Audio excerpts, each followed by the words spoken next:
Hi, fourth graders. This is Mr. Dinsmore here. We're going to look at multiplying two numbers by one number, but we're going to start out using the base 10 multiplication method. This will give us a good visual of what's happening and why multiplication is different from addition, in that you have to multiply the number distributively if you are trying to work with bigger numbers and break them apart. So let's take a look.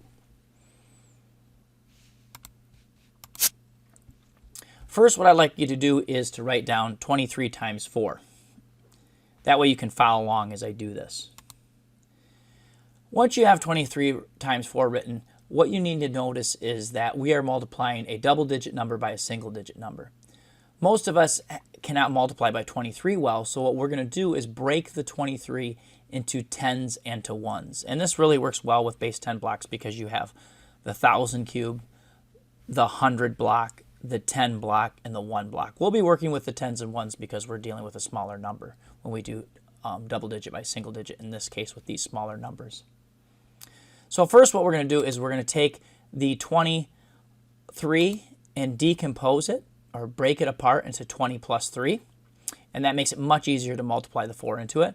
Then we're going to move the 4 down here to the side, and this gives us a working area. Next, what we're going to do, and if you don't have base 10 blocks, what you can do is you can draw a line which would represent the skinnies or the long 10.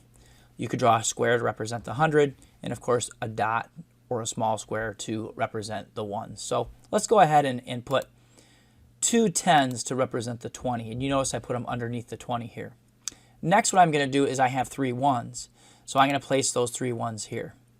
So you can see I've created the number 23 right underneath the number 23 with 2 tens and 3 ones, so I have 23 if you were to look at these base 10 blocks. Now if you look over to the left here, I have 4 ones, so I'm just simply going to put 4 ones here. Now you can see that I have this rectangular area to work with underneath, which later on you're going to notice when we are working with partition rectangle. It's the same idea here, except we won't be using base 10 blocks, but breaking a rectangle with the same idea of breaking into tens and ones and multiplying that to find that area of that rectangle. Now let's go ahead, and if you'll notice this area I was talking about, we'll solve the remaining of the base 10 blocks by using the numbers that we are multiplying by, and they're going to go in this area here. Okay, so we're basically going to be multiplying that 4 to the 20 and the 3. However, since we have 2 base 10 blocks representing our 20, it's going to multiply across to those numbers. One thing I do want to point out is because multiplication is distributive and we have this broken into so many small pieces, every one of the number 4s here, of each one of these single ones, needs to be multiplied across to every other number. Since we broke the 4 into individual blocks, every individual block needs to be multiplied into the group of 10, the other group of 10, and the 3 ones. And then once again, the next one will have to do the same thing, the same thing, the same thing.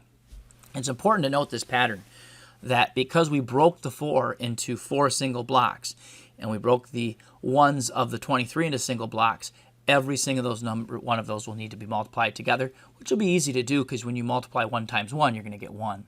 And additionally, since I broke the 20 into 2 tens, each one of those ones need to be multiplied into that 20. Well, let's go ahead and do this together, and you can get a better visual of it.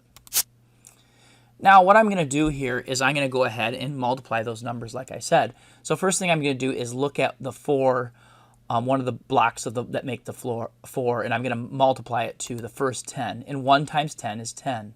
I do that to the second 10. And of course, 1 times 10 is 10. And then I go ahead and I will do that to every 10.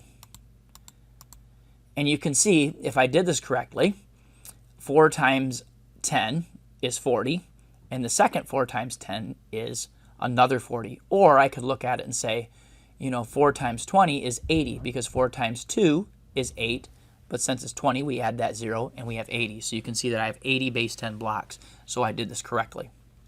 Now I have to take that 4 and multiply it across to all those single 3s over here. So I multiply to the first one. 1 times 1 is 1.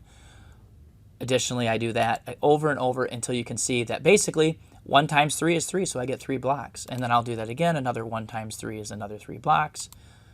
And then, of course, I do that all the way across. And you can see the pattern that is what I'm basically doing is multiplying by 1 either to a 10 or a 1, which is very easy for us to do. I do have a lot of blocks here, so let's sort them out and see what my answer is going to be. What I'm going to do is I'm going to focus on my tens. And when I'm doing partial products or rectangle method or any method in which I'm breaking a number apart, it's always easier to start with the tens and to the ones, doing it mentally or even writing it out in this way. So now what I'm going to do is I'm going to actually count my tens up. But I'm also going to look at and count up my ones. And once I have my tens and ones, because if you see I have 20 plus 3, since I broke this number and I'm creating totals for that 20 and that 3 multiplied by 4, I will put them back together for the answer. So if you look at my first group, I have 80, base 10, well, 8 tens, which is 80 base 10 blocks. And on the other side, if I count by 3, 3 times 4 is 12, or I could just count them up and see there's 12. So I have a 12 on this side.